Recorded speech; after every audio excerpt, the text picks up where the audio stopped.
رب العالمين الصلاة والسلام على خير خلق محمد وعلى آله وصحبه أجمعين أما بعد السلام عليكم ورحمة الله تعالى وبركاته الله سبحانه وتعالى قرآن الكريم رحمة الله أستعيذ بالله ومن يتوكل على الله فهو حسبه qaysi bir kishi Allohga tavakkul qilsa bas u kishining ishi Allohning zimmasidadir deb marhamat qiladi. Mana o'tgan safargi suhbatimizda Ibrohim alayhisolamning qissasini boshlagan bo'ldik. Va ana shu o'tgan mavzuimizni qisqacha bir takrorlab qo'yadigan bo'lsak, maqsadga muvofiq bo'lsa kerak. Ibrohim alayhisalom mana Solih qavmi, Samud qavmi halok bo'lgandan keyin bir qancha vaqt insonlar yana bir tavhid yashagan bo'ldi. Va yana kufrga qaytdi. Alloh taolo mana aytdik, zino ko'payganda yoki aroqxo'rlik ko'payganda emas, balki shirk, Alloh taologa kufr ko'payganda payg'ambarlarni yuborgan deb aytdik. Falastin, Iroq, Misr va boshqa yerlarda insonlar kufrga qaytishdi. Bu safar Alloh subhanahu va taolo payg'ambarlarning eng ulug'laridan bo'lgan, payg'ambarlarning otasi bo'lgan Ibrohim alayhisolamni payg'ambar qilib yubordi. Ibrohim alayhisolamning qissasi Qur'onda mana qaraydigan bo'lsak, Ibrohim alayhisalom haqida 25 ta surada so'z boradi. 73 o'rinda zikr qilinadi. 73 o'rin degani 73 ta oyat degani emas. Bir joyda 4 ta oyat bo'lsa, bir joyda 50 ta oyat bo'lsa, mana shunday oyatlar majmuasidan 73 ta o'rinda Ibrohim alayhisalom zikr qilinadi. Mana o'tgan safargi suhbatimizda shu narsani gaplashdikki, Ibrohim alayhisalom ana shu 16 yosh paytida nabiy bo'lgan dedik. Da'vatni o'zini otasidan boshlaganiga guvoh bo'ldik. Ey otajon, otajon, otajon. Faqat ana shu shirin suhbatlik bilan, yumshoqlik bilan, halimlik bilan da'vatni boshlagan bo'ldi. O'shuncha Alloh taolo mana Qur'onda marhamat qiladi. Ey iymon keltirganlar, o'zingizlarni va ahli ayolinglarni, xonadoninglarni jahannam o'tidan saqlab olinglar dedi. Olgan xulosamiz shu bo'ldiki, da'vatni inson o'zini oilasidan boshlashligi kerak. Ya'ni qiyomatda Alloh taolo har bitta kishini o'zi haqida so'raydi va xonadoni, oilasi haqida so'raydi. Boshqalarga yetkizganligi, yetkizmaganligi bu insonlar shu iymoniga bog'liq bo'ladi. Alloh taolo Qur'onda marhamat qilgan, "Kuntum khayra ummatin ukhrijat lin-nas, ta'muruna bil ma'ruf va tanhauna 'anil munkar va tu'minuna billah." Insonlarga chiqarilgan ummatda eng afzal sizlar bo'ldinglar dedi Alloh taolo. Nimaga degan savolga javob shu ekanki, chunki Muhammad alayhisolamning ummatining hammasi yaxshilikka buyurib, yomonlikdan qaytaradi ekan. Bizda mana shu sifat bo'lsa, lekin Alloh taolo maqtagan ummatda eng afzallardan bittasi biz bo'lamiz. Biz faqat la ilaha illalloh Muhammad rasululloh deb qo'ysaklar, ana shu ummatda eng yaxshisi degan unvonga ega bo'la olmaymiz. To ana shu yaxshilikka buyurib, yomonlikdan boshqalarni qaytarmaydigan bo'lsak. Ibrohim alayhisalom mana o'zini xonadonidan otasidan boshlandi. Lekin da'vatga otasi quloq tutmaganidan keyin ularni ana shu yomonliklarda asli ildizi bo'lgan butlarni yo'q qilishga qasd qildi. Mana shu narsaga e'tiborimizni qaratishimiz kerak bo'ladi. Rasululloh sollallohu alayhi vasallam Makka ga payg'ambar bo'lib borganlarida Ka'baning ichida 300 tadan oshiqroq but bor edi. Atrofida 300 dan oshiqroq but bor edi. Rasululloh sollallohu alayhi vasallam bu butlarni sindirishdan boshlagani yo'q da'vatini. Bu butni insonlarning qalbida sindirdi. Keyin insonlar Allohni tanib, iymonni tushunganlardan keyin o'zlari achchiqona shu silingan butlarni parcha-parcha qilishdi. Demak, ko'zimiz ko'rib turgan munkarni hali qalbimizni o'zgartirmasdan turib, u narsani o'zgartirishimiz imkoniyati bo'lmasa kerak. Chunki Alloh taolo Qur'onda marhamat qiladi: "Innalloha la yughayyiru ma biqawmin hatta yughayyiru ma bi anfusihim." Alloh taolo insonlar o'zlarining ichidagi narsalarini tarbiya qilib tuzatmagunlaricha Alloh ularni atrofida hayotini isloh qilmaydi. Demak, ahvolimizda, o'g'il-qizlarimizdan bir ibodatni, taqvoni talab qilgan paytimizda, ya'ni oilamiz islomiy bo'lishini xohlagan paytimizda, jichi insof qilaylik, o'zimizga ham qaraylik. Biz kim bo'lsak, farzandlarimiz, ayollarimiz o'zimizga loyiq bo'ladi. Biz o'zimizni kimligimizni bilishlikning yo'li juda oson. Bu yerda hech kim o'zini yomon deb bilmaydi. Hamma dunyoda qilayotgan ishini to'g'ri deb biladi. Qaroqchilar boylarligini olib kambag'allarga beryapmiz-da, bular o'zlaricha nima to'g'ri ish qilyapti. Dunyoda inson bir qilayotgan ishini to'g'ri deb bilmasa, qilmaydi shu narsani. Shunday emasmi? O'g'ri ham aytadi, bilasanmi, men necha marta Alloh deyman, bitta ishim bitkazib yurishadi. Har bitta odam o'zining qilayotgan ishini to'g'ri deb biladi. Demak, siz bilan biz xonadonimizni isloh qilishdan burun o'zimizga qaraylik. O'zimiz yaxshi bo'lsak, Alloh taolo ularda tadbiqqa insonga keltirishiga oson bo'ladi. Ibrohim alayhisalom butlarni sindirmoqchi bo'ldi va butlarni sindirdi ham. Va suhbatimizning asosiy qismini mana shu qilinadigan ishlarda oqibatiga qarasin degan so'z bilan yakun topgan bo'ldi. Butlarni sindirdi. Xo'p, shundan keyin odamlar butga sinmay qo'yishdimi? Sindirishu, yana qo'llarini yasashib olib sindirishu bo'ldi. Lekin oqibati nima bo'ldi? Ibrohim alayhisalomni Allohga uloqtirishdi. Demak, Odam alayhisalomning farzandlariga qilgan 5 nasihatidan bittasi bir ishni qilishlikdan burun oqibatini o'ylaylar. Agar men ana shu mevani yeyishdan burun oqibatini o'ylagan bo'lganimda ehtimol yemasmidim ekan. Demak, birodarlar, birovga biroz qattiq gapni gapirishdan burun, birovga borib bir shapalakni tortib olishdan burun oqibatini o'ylashlik bu Alloh taolo siz bilan bizga Qur'onda o'rgatayotgan ta'lim hisoblanadi. Men afsuski dunyo tijoratida qilayotgan savdoyimizda 7 o'lchab bir emas, 70 o'lchab bir kesamiz. Chunki cho'ntagimizga ziyon kelishiga, puldan ayrilib qolishimiz mumkinligini o'ylab turib, iqtisodda, tijoratda ziyon qilishiga xohlamaymiz. Lekin odamlarga haqqa chaqirishga kelganda ana shu ziyon qilishining mumkinligini o'ylamaymiz. Men aytib olay, keyin dunyoda so'ramaydimi? Bu tushuncha noto'g'ri bo'ladi. Musa alayhisalom o'zini hammadan bitta qibtiyni o'ldirib qo'ydi. Nima bo'ldi oqibat? Yurtidan quvildimi? Yurtidan qochdimi? Demak, birodarlar, xulosa olaylik. Bu qissalarda bir ko'ngil xushlik uchun, bir vaqt o'tkazishlik uchun eshitayotgan joyimiz yo'q. Biz xulosa ibrat olishimiz kerak. Bu darslarni boshlaganimizda bu darslarda ko'zlangan asosiy maqsadni aytib o'tganmiz. Ibrat bo'lishligi uchun, ma'riza bo'lishligi uchun, qalblar taskin topishligi uchun. Suhbatda boshida aytdik, astagfirullah va man yatawakkal alallohi fa huwa hasbuhu.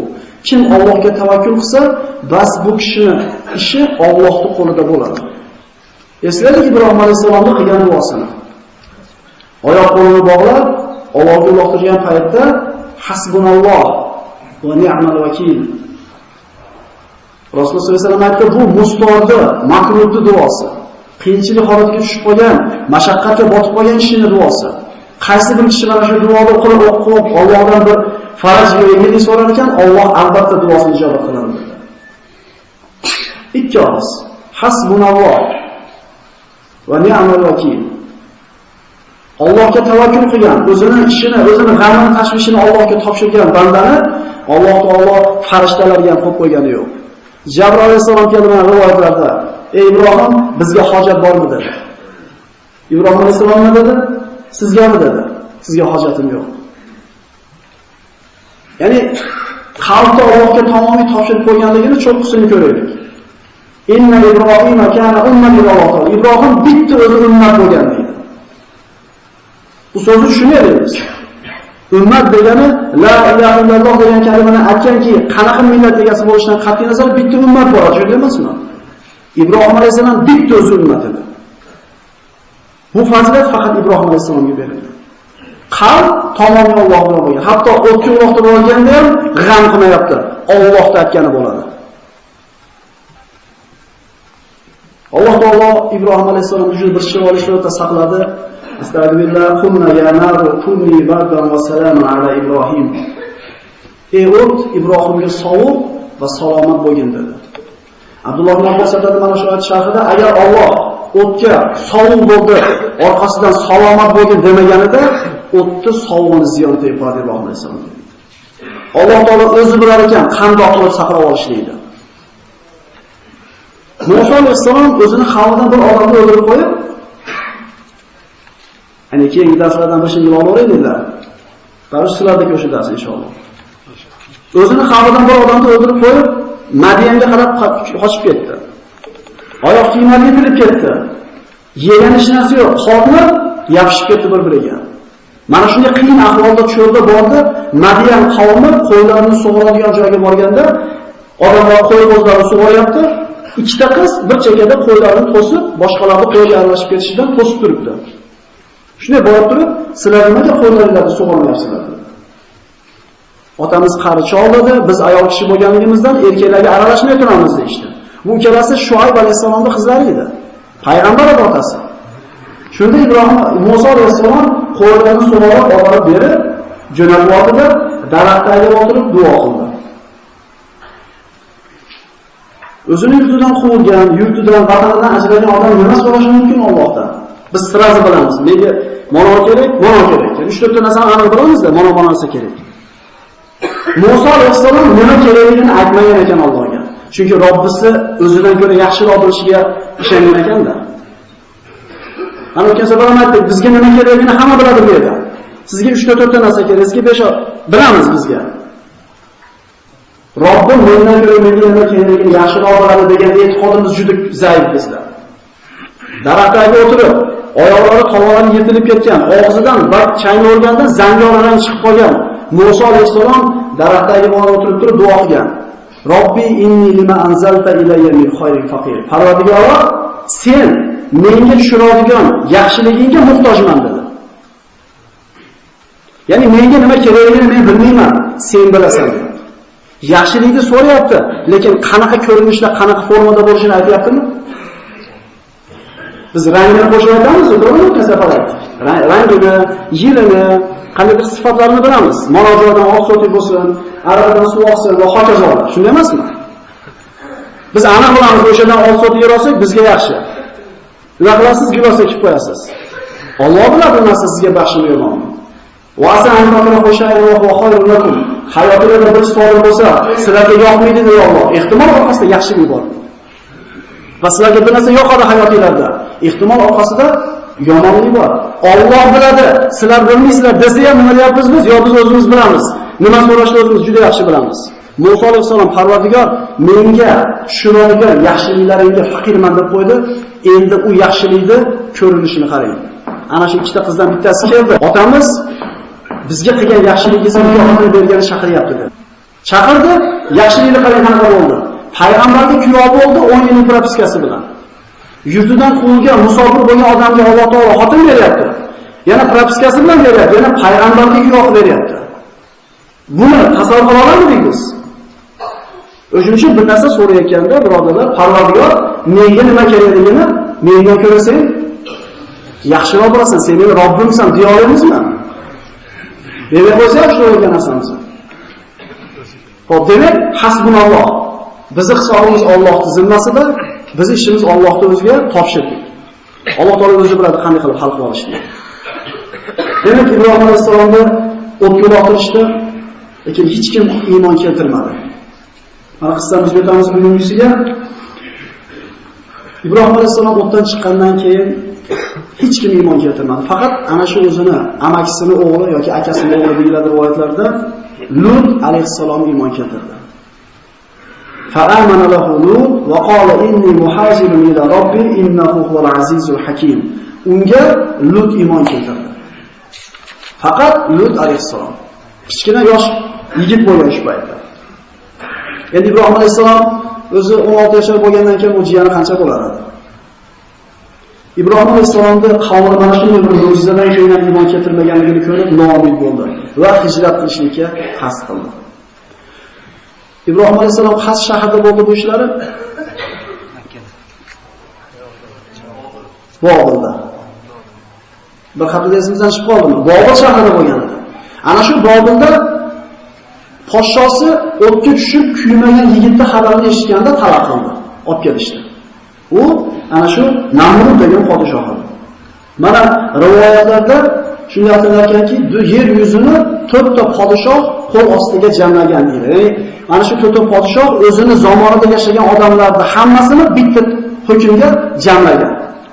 Shulardan ikkitasi musulmon bo'lgan, ikkitasi kofir bo'lgan.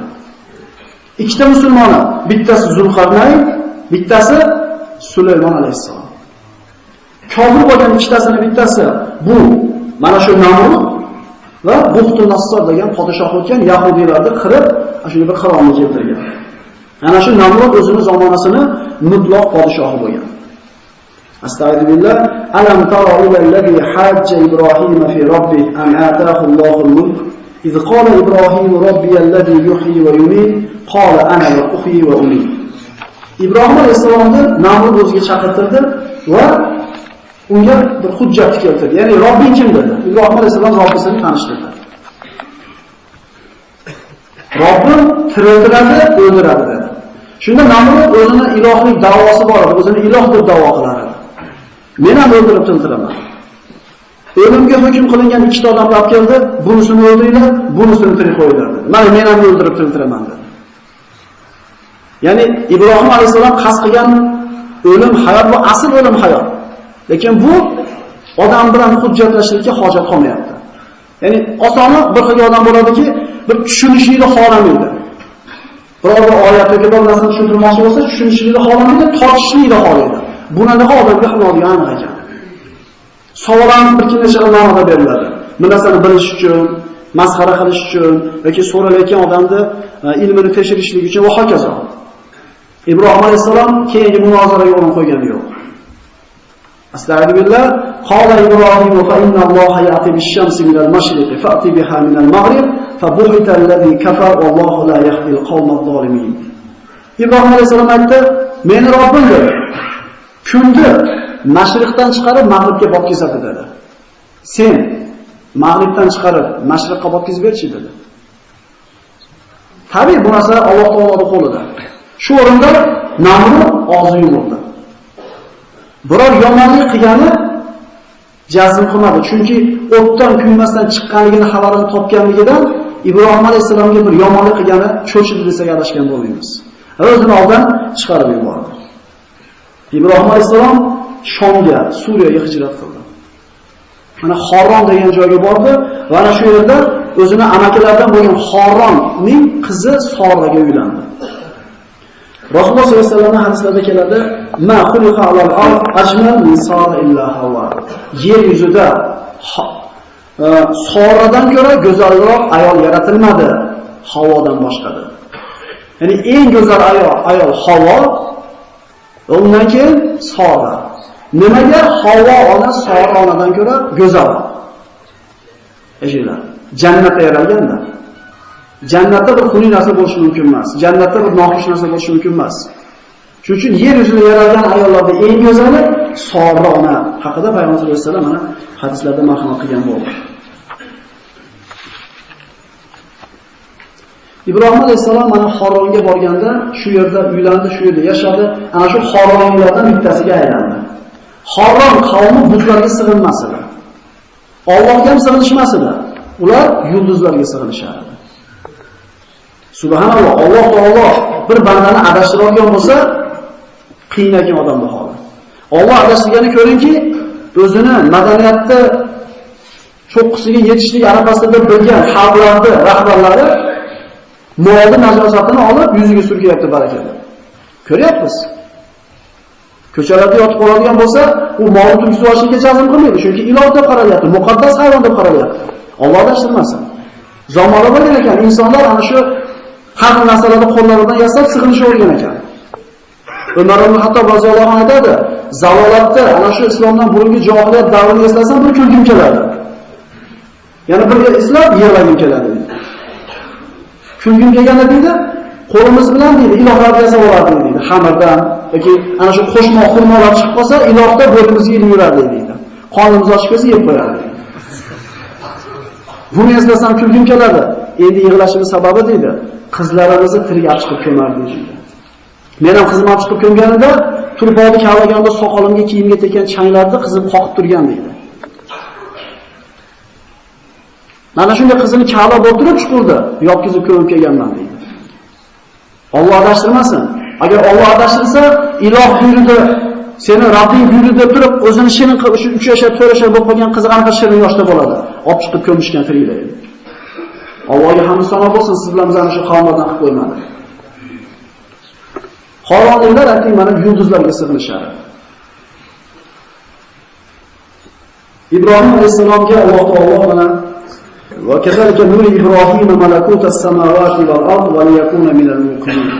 Ibrohim alayhisalomga Alloh taolo hozirgi kundagi zamonaviy kuzatish asboblari bilan ham ko'rish mumkin bo'lmagan osmon mulkini ko'rishlikka Alloh taolo ko'zini ochib qo'ydi. Burjlar, yulduzlar, ana shu galaktikalar deymizmi, sazveziyalar deymizmi, shularni hammasini ko'rishlikka Alloh taolo mavhibani berib qo'ydi. Ko'zidan mana shu pardani olib qo'ydi. Osmonda mulkini Ibrohim alayhisalom hammasini ko'rdi. Endi osmonni mulk yerini ko'rgan kishi yulduzga sig'inadimi? Ba'zi bir mufassirlar Ibrohim avval yulduzlarga sig'ingan, keyin Allohni hidoyat qilgan degan so'zi bor, bu juda bir katta xato. U gapning hujjati mana quyidagi oyatda keltirishar ekan. Astagfirullah, falamma janna alayhi al-layl ra'a kawkaban qala hada robbi. Xoron qavmi tunda ibodat qilgan chiqishardi yulduzlarga. Ibrohim alayhisalom ham ular bilan birga chiqdi. Da'vat qarang qanaqa bo'lyapti. Tun kelib kavkabni ko'rgach, mana shu meni Robbim dedi. Mana shu kavkab degan so'zga qaraylik. Kavkab degan so'z sayyora degan ma'noda ekan. Najm degan so'z yulduz ekan. 1,5 yil burun tushgan Qur'onimizda ana shu oyda turadigan yulduz qanaqa planeta? Sayyora, u yulduz emas u. Zuhra, shu Venera deyiladimi? Ya'ni uni yulduz emas, planetaligini Alloh taolo 1,5 yil burun Qur'onda aytayapti. Kavkab deb planeta aytilgan ekan. Bu Qur'onning mo'jizalaridan, ilmiy mo'jizalaridan. Ehtimol buni tushunmasmiz. Lekin mana shu osmon falakiyot ilmini bilgan kishilar juda yaxshi farqiga boradi. Yulduz deyilmayapti, sayyora deyilyapti. Agar bu Qur'on Alloh tomonidan tushirilmasdan payg'ambarimiz o'zi to'qib olgan bo'lganida, u narsa to'g'ri shunaqa bir to'g'ri aytilgan bo'lmas edi. Mana shu meni dedi Robbim dedi. Tun tugab kun chiqqandan keyin yulduz yo'q bo'lib ketdi. Shunda Ibrohim alayhisalom aytdi: "Robbi falamma afala qala la uhibbul afilin." Shu ki yo'qib ketgandan keyin, "Yo'q, yo'qib ketadiganlarni yaxshi ko'rmayman" dedi. Ya'ni da'vat shunday bo'lyaptiki, kallalarni ishlatinglar degan ishora bilan bo'lyapti. Oxirgi ishora kifoya. Da'vatning uslubi har xil ekan, borib peshonasiga taqashmas ekan. Bir insonni aqlini ishlashlikka turtki berib qo'yishlik mumkin. O'shanda inson o'zim topdim deydi-da, bu narsaga amal qilishi sizni gapingiz olgandan ko'ra yaxshiroq, chunki o'zi o'ylab topdi bu haqda, o'zi topdi. Odamlarning tabiati bor-ku, biror gapini olishib qoladi. Ertasi kuni Ibrohim alayhisalom mana shu iymonni, mana shu e'tiqodni xatoligini tushuntirishni yana chiqdi bir marta. Falamma ra'a qamara bazigan qala hada robbi falamma afala qala la illam yahdini robbi la akunanna minal qawmid dallin. Ertasi kuni ibodat qilgani tunda yana chiqdi, oyni ko'rdi. Oy endi katta, chiroyli to'lib chiqqanmi? Mana meni Robbim dedi. Yo'qib ketgandan keyin aytdiki, Parvardigoro, agar o'zing hidoyat qilmasang, men to'g'ri yo'lni topa olmayman ekan. Ya'ni ishora, ey insonlar, qaranglar, sizlar sig'inayotgan narsalar bu ibodat qilishga loyiq narsa emas. Sizlarga ham foyda ham ziyon ham yetkaza olmaydi bular. Allohning maxluqlari bular. Tong otdi, oftob chiqdi. Astagfirullah, falamma ra'a ash-shamsa bazighatan qala hada robbi, hada akbar. Tong otib quyosh chiqqach, quyoshga qarab aytdi, mana meni Robbim dedi. Bu kattaroq ekan dedi. U ham botgandan keyin aytdi, ey qavm, men sizlar shirk keltirayotgan narsalardan pokman dedi. Ya'ni yulduzga sig'inib turib tushuntirdi xatosini. Ya'ni sig'ingan bo'lib turib, sig'inib demadi. Oyni kattaligini ko'rib turib, unga da'vat qildi, odamlar kallasini ishlashligi uchun. Ya'ni ba'zida bir siz bilan bizga bir hayotimizga kirib ketgan bir mayda shunda shirklar bor-ku. U tumonda yechib bo'lmaydi. Yechib oling, nima bo'ladi? Ishlar endi yurishmaydi, ishlar orqaga ketadi. Mayli, meniki orqaga ketsin. Buni kim aytadi? Buni haqiqatan yaxshilik ham yomonlik ham Allohdan deb bilgan haqiqiy mo'min qo'ymaydi bu narsa. Mana aytdik, Alloh agar adashtiradigan bo'lsa, insonlar sigirlarga, toshlarga va boshqa narsalarga sig'inib ketaverar ekan. Allohga hamd va sano bo'lsin. Shunda qavmi unga qarshi turdi, rad qildi. Wa hajjahu qawmuhu qala tuhajjuni fillah wa qad hadan wa la akhafu ma tushrikuna bihi illa an yasha rabbi shay'a wasi'a rabbi kulli shay'in ilman afala tadhakkarun. Sizlar Allohga shirk keltirib qo'ymaysizlar-ku. Men sizlarni butlaringlarga yoki yulduzlarni so'kib qo'yib turib, men qo'rqayman. Ya'ni qaysinisi qo'rqib yashashlikka ko'proq loyiq? Xoron qavmidan yana hech kim iymon keltirmadi. E'tibor beraylik-da. O'tga chiqib hech kim iymon keltirmadi Ibn alayhisolamdan boshqa. Bir qavmga borib turib, necha yil yashadi, shularga da'vat qildi, iymon keltirmadi hech kim. Nuh alayhisalom 1000 yil, 900 yil qavmini da'vat qildi, 10 ta yoki 80 ta ko'proq odam iymon keltirdi. Bu hidoyat degan ne'matni qadri qanchalik balandligini ko'rib qo'yaylik. Alloh taolo siz bilan bizga bergan bu ne'matni shukrini ado qilaylik. Chunki 100 yil qo'shnisi payg'ambar bo'lib turib, 900 yil otasi payg'ambar bo'lib turib, bolasi kofir bo'lib ketavergan ekan. Ibrohimdek o'g'li payg'ambar bo'lgan Ozor kofir bo'lib ketavergan ekan. Ibrohim alayhissalom mana Misrga hijrat qilishlikni qaror qildi. Iroq, Shom, Falastin, endi Misr. Misrga o'zini ayoli Sora bilan hijrat qilib ko'chib kelgan paytda ana shu Misrda hokimiga nihoyatda bir go'zal ayol bilan bir kishi Misrga kelganligini xabar aytildi. Misrda hokimi fojir kishi edi. Va ana shu ayolni borib olib keldilar. Borib so'raylar, agar u bilan kelgan kishi uni eri bo'lsa o'ldiringlar. degan buyruqni berganda Alloh taolo Ibrohim alayhisalomga Jabroil alayhisalom orqali xabar yetkazdi.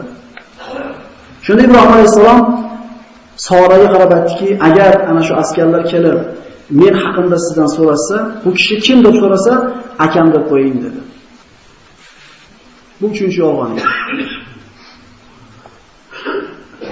Alloh yo'lida akasi. Haqiqatan hammamiz aka-ukamiz beri, shunday emasmi? Qasam dedi Alloh taologa Ibrohim alayhisalom. Yer yuzida ikkalamizdan boshqa birorta musulmon yo'q dedi. Lut alayhisalomdan tashqari. Faqat Ibrohim va Sora ona.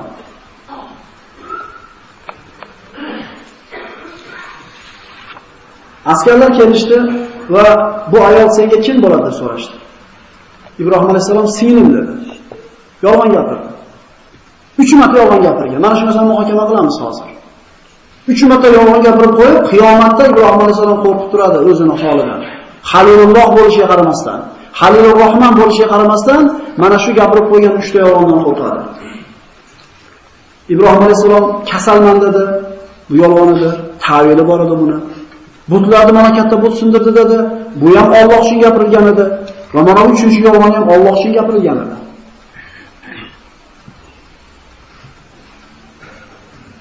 Mana yolg'on gapga kelsak.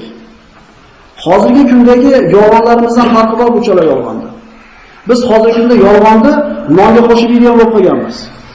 Ikkita so'zimizni bittasi yolg'on bo'lib qolgan. Ibrohim alayhisalom Alloh yo'lida gapirgan, yolg'ondan cho'chib turib, qiyomatdagi qo'rquvni ko'raylikki, qiyomatda Alloh odamlar shafoat istab qolishadi. Odam alayhisalomga boraman hadislarda aytiladi. Odam alayhisalomga borib, "Ey ota, siz hammamiz otamizsiz. Shafoatingizga oling, Allohdan bizning gunohimizni so'rang" deganda, men ana shu jannatda bitta ma'siyat qilib qo'yganman. O'zimni holim bilan o'zim ovoraman. Sizlar Nuhga boringlar deb Nuh alayhisalomga jo'natmaydimi? Ya'ni kimlar o'zini holi bilan ovora bo'lyapti? Odamlar Nuh alayhisalomga boradi. "Ey Nuh, siz rasullarning eng birinchisiz. Siz shafoatingizga oling, Allohdan bizning gunohlarimizni so'rang" deganda, men o'zimni duoyim bilan yer yuzini cho'ktirib tashlaganman. Sizlar Ibrohimga boringlar deydi. Mana shunday payg'ambarlar o'zini holi bilan ovora bo'lib qoladi. Ibrohim alayhisalom dinada aytar ekan, men hayotimda 3 marta yolg'on gapirib qo'yganman. Meni mana shu 3 ta yolg'onimdan boshqa, shu o'zimni g'amimdan boshqa g'am o'ylantirmaydi. Sizlar Musoga boringlar deydi. 3 ta yolg'on. Hozirgi kundagi yolg'onlarimizni ko'ringki, qo'rqmasam. Masalan, Rasululloh sollallohu alayhi vasallam davrlarida mana sahobalar bilan o'tirgan bir sassiq havo keldi. Sassiq hid keldi. Rasululloh aytdilarki, falon joyda yahudiylar yoki munofiqlar bizni g'iybat qilishdi, shuni hidi keldi dedi. Ya'ni zamonni qarangki, g'iybatning hidi kelgan ekan. Hamma tushunyapti bu yerda, gapning haqida ketayotganligini. Nimaga hozirgi kunda biz g'iybatda yoki bir xunuk gapni hidini bilmayapmiz desa, biz hali toza havoda olib kelganimiz yo'q-da. Biz hali g'iybatsiz yoki shikoyatsiz, yolg'onsiz bir jamoat bilan yashab ko'rmadik-da. O'shuning uchun biz bu quloqimizga oddiy narsa qo'ygan. Biz ajratolmay qolganmiz bu hidni. Yolg'on so'z. Rasululloh sollallohu alayhi vasallamning hadislarida keladi, munofiqning 4 ta belgisi bor deydi. Munofiqning 4 ta belgisi bor. Kimda mana shu to'rtta sifat bo'lsa, bu xolis munofiq deyilgan. Toza munofiq. Agar kimda mana shu 4 ta sifatdan bittasi bo'lsa, bu odamda munofiqlikning bir qismi bor deydi. Birinchisi iza hadasa kadaba. Agar gapirsa yolg'on gapiradi. Va iza va'ada axlafa. Va'da bersa, va'dasini bajarmaydi. Va idza tunina xona, agar omonat qo'yilgan nima qiladi? Xiyonat qiladi. Va idza xosama fajara. Agar birov bilan husumatlashib qolsa, ochiq dushmanlikka, bir-biriga ziyon yetkazishlikka o'tadi. Ya'ni o'zimizni qator o'ylab ko'rsak, bittasiga erishib qolarmiz. Agar ikkitasiga bo'lib qolmasa.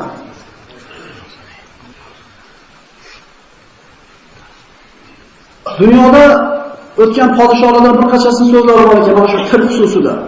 O'zi Rasululloh sollallohu alayhi vasallam hadislarda "Man kana yu'minu billahi wal yawmil akhir falyaqul khayran aw liyasmut."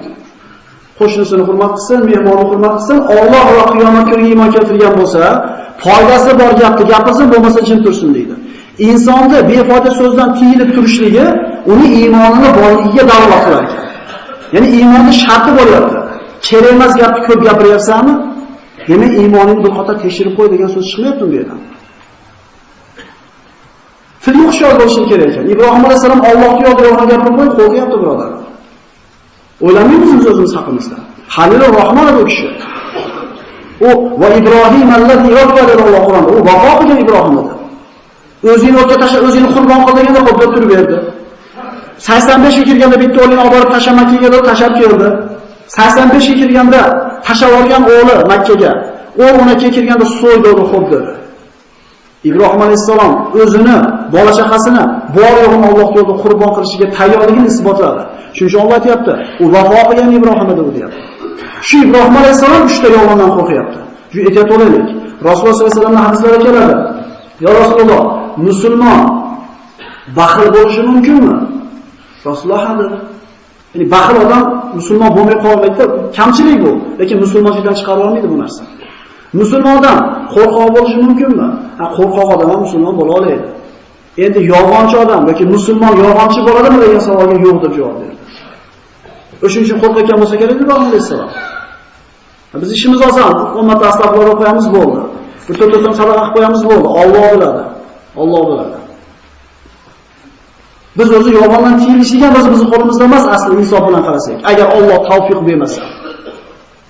Mana bir kishi ko'rlarni so'radi, hidoyat Allohdan deb tashab qo'yib yurish kerak emas, bandaning o'zidan degan shu noto'g'ri tushunuvchilar ham bor bu yerda. Hidoyat Allohdan, lekin hidoyatni so'rab birinchi inson qo'lini uzatadi. Inson Robbis tomonga bitta qadam bossa, hadis quduslarda keladi, Parvardigor 2 qadam bosaman deydi. Men tomonga qarab yurib kelsa, men yugurib boraman deydi. To yaxshi ko'rib qolaman shu bandamni deydi. Demak, 2 tomonlama bo'ladi. Birinchi qadam kimdan bo'ladi? Alloh inson berganda men ham tashlayman qilishini. Alloh inson berganda namoz o'qiyman deb Allohga tashab qo'yishlik. Suv turganda engishib ichmaslik bilan barobar, suv kelsa ichib qo'yaman deyish bilan barobar. Inson birinchi qadamda bosadi, Parvardigor 2 qadam bosaman deyapti. Shuning uchun akalar, ukalar agar shunday noto'g'ri tushuncha olgan bo'lsa, hidoyat Allohdan deb gapirayotganim bu yerda. Alloh yaxshi ko'rgan bandasiga beradi hidoyatni, hidoyat Allohning qo'lida. Lekin banda o'zi nima qilish kerak? Berishni xohlamasa, Alloh taolo Fir'avn cho'kayotganda kalimani keltirdi ham, aytdi ham, qabul qildimi? Qabul qilmadi. Xohlasa beradi. Lekin banda doim so'roq harakat qilishi kerak bo'ladi. To'g'ri tushunaylik bu narsani. Til xususida podshohlardan biri aytadi, gapirmagan gapimga pushaymon bo'lmaganman. Lekin gapirib qo'ygan gapimga ko'p pushaymon bo'lganman. Ya'ni hozir gapirib olmasa, ertaga gapirib olishi mumkin bu so'zni. Shunday emasmi? Bir odamni deydi, ikkinchisi aytadi, podshohlar ikkinchisi. Nayza bilan urib yarador qilganim afzalroq tilim bilan yarador qilgandan ko'ra. Chunki nayza ba'zida xato ham ketib qoladi. Ba'zida tegmay ham qoladi, lekin til naqarab otsangiz ham nima bo'ladi? Ulamolar aytadi, til qafasdagi arslonga o'xshaydi. Qafas yopib turar ekan, arslon shimga ziyon yetkazmaydi. Endi qafas ochilar ekan, albatta ozor beradi. Tilga hushyor bo'lishlik kerak. Ibrohim alayhisalom mustoqil gapiryapti bu yolg'onda. Alloh uchun, lekin qo'rqyapti Allohdan. Biz hushyor bo'laylik yolg'ondan. Chunki iymonda borligi yo'qligini belgilab qo'yadigan amallardan bittasi. Luqmon Hakim, mana Qur'onda Luqmon surasi bor, hammamiz bilamiz. Habash bo'lgan ekan. Qora Habash bo'lgan ekan. ana shu bir avliyolik, payg'ambarlik darajasiga yetib, nasihatlarini Alloh taolo Qur'onda zikr qilgan. Shu darajaga yetganda odamlar so'ragan ekan: "Ey Luqmon, mana shu darajaga, mana shu manzilatga qanday yetib keldingiz? Ota-bobangiz ilmli bo'lib kelgan bo'lsa tushunarli. Ota-bobangiz podsho bo'lib kelgan bo'lsa tushunarli. Endi siz qora habash edingiz-ku, mana shu manzilatga qanday yetdingiz?" deganda 3 ta sifatni aytadi. Qo'limizdan kelar ekan, akalar. Bu cho'ntakda pulga, kalladagi ilmga yoki bilakdagi quvvatga bog'liq narsa emas. Hamma qo'ldan keladigan ishni aytadi. Birinchisi, sidqul hadis. Yolg'on gapirmadim. Rost gapirdim. Inson doim rost gapirsa, kam gapiradigan bo'lib qoladi. Shunday emasmi? Sizdan savol so'rasa, yolg'on gapira olmaysiz, nima qilasiz? Indamay turasizlar.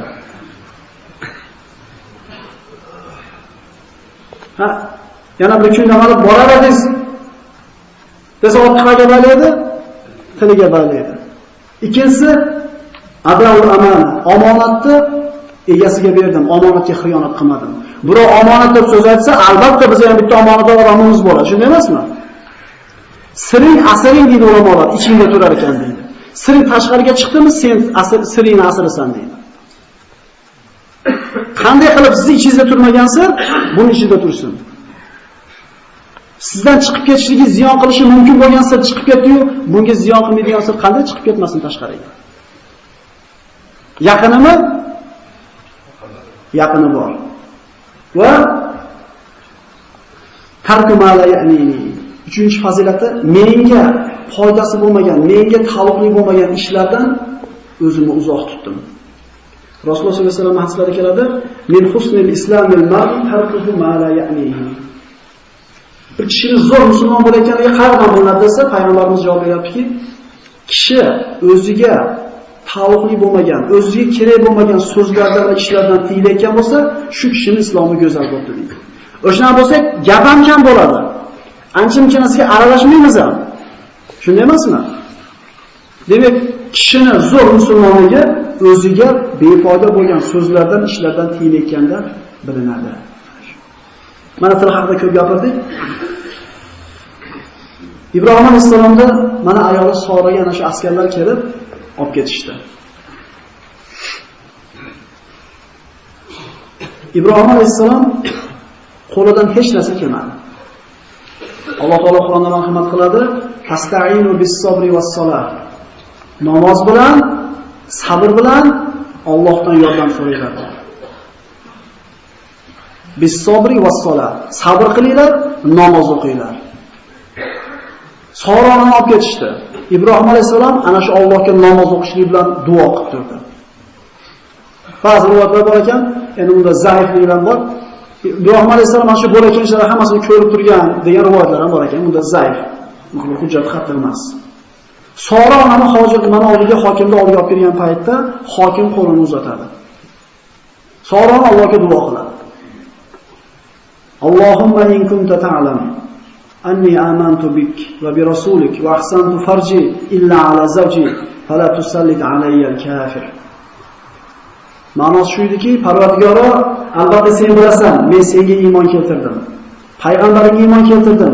O'zimni erimdan boshqadan saqladim, o'zimni pokiza saqladim. Shuni bilasan, endi menga kofirning ustunda hukmron qilib qo'ymagin dedi. Yana qaraylik. Kim bor Soroni yonini oladigan? Xuddi Ibrohim alayhisalom o'tga o'tib hech kim yonida yo'q degan yaramagandek. Eri payg'ambar yolg'on gapirishdan boshqa chora topolmay qoldi. Kim bu mushkullarni hal qilib beradi endi?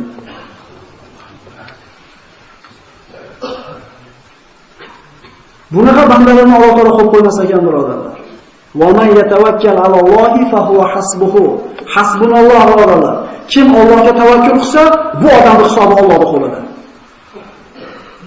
Payg'ambarlar Soroni oddiy mu'mina, lekin qalb Alloh bilan.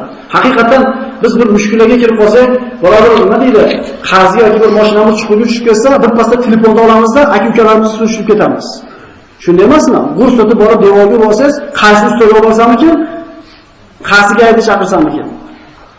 Birodarlar, o'sha mashinamiz borib devorga tekkan mahalda Alloh deyapmizmi birinchi? bir musibatga kelib qolganda, hali birovga qo'ng'iroq chalib, birovga bir dardimizni aytmasdan turib, Alloh deyapmizmi? Birinchi kimga yo'layapmiz? Biz yugurib hamma ishni qilib qo'yib turib, oxirida nima deymiz? Oxirat yapmizmi? Tavakkul nima edi tavakkul? Tavakkul sizga bog'liq bo'lgan qo'lingizdan kelgan chorani qilib turib, natija haqida g'am qilmaslik. Ovchi ana shu ketayotgan kiyigini olayotganda, mana shu o'qini rosa cho'zib turib, shamolda rashotini oladi, kiyigi keyingi harakatini rashotini oladi, unga bog'liq bo'lgan ish shu. Keyin qo'yvoradi. Endi u yoq kim ishi? Alloh. Aynan, o'sha tavakkul. Siz ortishcha mag'lub bo'lsin, g'am. Rashot bo'lsa, mayga tushmasin. Chiqib ketgandan keyin endi nima bo'larkan deb siqilishlik, Allohga tavakkul qilmaslik. Tavakkul nima edi? Tavakkul baliqchi dengizga ko'rinib chiqib yayib qo'yadi, bo'ldi. Uni qiladigan, unga bog'liq bo'lgan ish faqat shu. Endi baliqni haydaydigan kim? Chiqamikin, chiqmasmikin? Moyes qani bo'lar ekan? Bo'larmikin, bo'lmasmikin? Shu sezonni urib kelib qolsa yaxshiroq bir ikki konteynerdan. Akalar, siz o'sha yutdingiz. Rashotda oldingiz sezonni mahalliga chiqdi, endi u yoqqa kim qo'lida? Agar mana shu g'amni qalbdan kallaga chiqib olmasak akalar, hayot rangi yo'q qoladi. Xotirjam yashashni o'rganib olamiz. Chunki otvordiz akasi o'qdi. Kim qo'lida u? So'rama Allohga tavakkul qildi va duosini o'qidi. Qo'lida duodan boshqa narsa yo'q edi. Nima bo'ldi? Hokim So'raga qo'l uzatishi bilan shol bo'ldi. Qatib qoldi. Dod dedi, faryod dedi. Yordamchilarni chaqirdi, hech kim hech narsa qila olmadi. Shunda bu ish ana shu So'raga qo'lini uzatganligi sababli bo'lgandan meni qo'yvar dedi. So'rani qo'rqib ketdi. Ya Robbi turukhu la yaqtulunani fi. Seni deb bo'ldi deb o'ldirib qo'yishmasin, Parvardigor, qo'yvarmi dedi. Qo'yvardi, bo'shadi qo'li. Lekin bu fojia tavba qilmadi, yana qo'lini uzatdi. Yana qo'li shol bo'ldi. Yana aytdi, qo'yvar dedi. Senga qo'limni tegizmayman dedi. Yana duo qildi. Qarang, bir marta emas, bir necha marta Alloh duosini ijobat qilyapti. Shunga loyiq bandalar bo'lgan bular. Chunki bularda qalbi Alloh bilan bo'lgan. Qalbida boshqa narsa bo'lmagan, dunyo ham tashvishi bo'lmagan bularni. Bular oxirida Alloh degan, boshida ham Alloh degan, o'rtasida ham oxirida ham Alloh degan. Bo'lganda ham hamd aytgan, bo'lmaganda ham shukr qilgan. 3-marta qo'l qatib qolganda meni qo'yvar dedi, senga bir yaxshilik qilaman, qo'yvaraman, ukrimik. Senga bir ikrom qilaman, ko'rsataman senga yaxshilikni. Duo qildi, qo'yvardi Alloh taolo. Va ana shu So'roni olib kelganlarga qarab aytdiki, sizlar meni oldimga odam emas, shayton olib kelibsizlar. Olib chiqib yo'qotinglar uni dedi. Haqiqatan shu tilla kumushlar bilan hurmat qilindi, qo'liga berildi va Hojar ismli cho'rini ham qo'shib berishdi. So'ra ozod qilindi, tilla kumushlar bilan siylandi, yana Hojar ismli cho'rini ham unga hadya qilishdi. Hojar mana So'raning xizmatkori cho'risi bo'lgan. Ibrohim alayhisalom namoz o'qiyotganda So'radan qaytib keladi. Va bo'lgan voqeani aytib beradi, Ibrohim alayhisalom Allohga hamd aytadi. Va ularda Misrda qolishligi xatarli edi. Chunki bunaqa bo'lgan voqeadan keyin So'ra onani Misrda qolishligi xatarli edi. Va qaytib ular Falastinga hijrat qilishadi. Demak, bu bugungi suhbatimizning oladigan xulosamiz Ibrohim alayhisalom ana shu Alloh yo'lida gapirgan yolg'onidan ham Allohdan qo'rqyapti. Biz ham Allohdan qo'rqaylik. Chunki iymonimizni borligini yo'lini yo'lga qo'ygan amallardan. So'rani Allohga tavakkul qildi. Alloh taolo mushkulini oson qildi. Ibrohim alayhisalom da'vatda bir boshqacha yo'lini ko'rsatib berdi, ishora yo'lini. Demak, ba'zi odamga ishora kifoya qilar ekan. Ibrohim alayhisalomning mana qolgan hayoti va o'g'li Ismoil bilan Hojar onani Makkaga tashlashligi, Makkada sodir bo'lgan bu voqealarni inshaalloh keyingi suhbatda gaplashgan bo'lamiz. Assalomu alaykum va rahmatullohi va barakatuh.